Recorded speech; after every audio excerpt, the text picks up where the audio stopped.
হাসিনের আইনে দেয় তাহলে চুমা দিয়ে বদমাইশ কোথাকার। আওয়ামী লীগের, খুনি লীগের, জঙ্গি লীগের জন্ম ভারতে, তাদের মৃত্যু ভারতে হবে। বাংলাদেশে তাদের কোনো শিকড় নাই। দেখেন এখন তাদের নতুন নেতৃত্ব আনতে চায় সজীব ওয়াজেদ জয় দিল আমেরিকায় বৈশা, আর নিজে দিল্লিতে আছে না নাই তাও তো জানি না। এখন কোন অবস্থায় আছে, চিতে আছে, কবরে আছে, নাকি ট্রমায় আছে নাকি নাই, এটা তো তার কালকে ক্লিয়ার করা উচিত।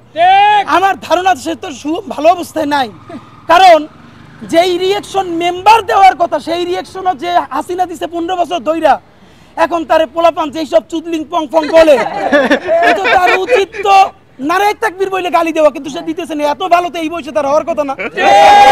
এই যে আমাদের মুখের ভাষা খারাপ হইছে, হইছে কেমনে? তো শেখ হাসিনা বানাইছে। আমাদের এইখানে এমন পোলাপান আছে জীবনে একটা খারাপ কথা বলে নাই। জুলাইয়ের গণহত্যায় রক্ত দেখা, মস্তিষ্ক উইরা যাওয়া দেখা এমন কোন জঘন্য ভাষা নাই সে শেখ হাসিনার ব্যাপারে প্রয়োগ করে নাই, কারণ গণহত্যাকারীর বিপরীতে মাজলুমের গালি হইল তার মহাকাব্য।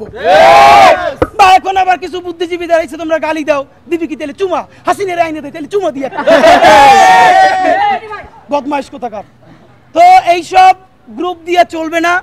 আপনাদেরকে স্পষ্ট জানাইতে চাই, আমেরিকান লবি বলুক, দিল্লির লবি বলুক, কোন লবিতে আমার 1400-র অধিক শহীদ তার রক্তের সাথে মুনাফিকি কইরা বাংলাদেশে হাসিনার বিচার করার আগে নির্বাচন অবশ্যই হওয়া লাগবে, কিন্তু তার আগে বিচার নিশ্চিত করতে হবে। আমাদেরকে বারবার সমঝোতা করানো হয়েছে গত 50 বছর ধইরা। এইখানে আমরা যারা আছি আমরা এখন পরিচিত হয়েছি।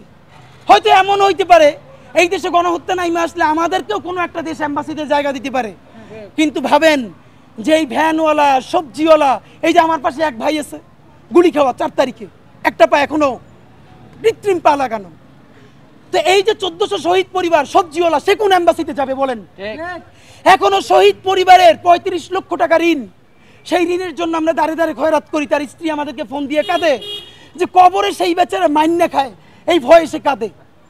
ভাবেন আমাকে ফোন দিয়ে বলতেছে যে তোমার আঙ্কেল কবরে 35 লক্ষ টাকা ঋণ, আমি অসুস্থ হয়ে যাইতেছি, যে তাড়াতাড়ি মাফ না করলে তাহলে তো সে কবরে কি অবস্থা হবে। আমরা সেই ট্রমার মধ্য দিয়ে আসছি।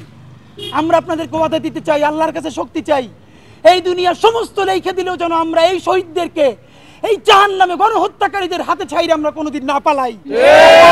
বন্ধুরা আমার,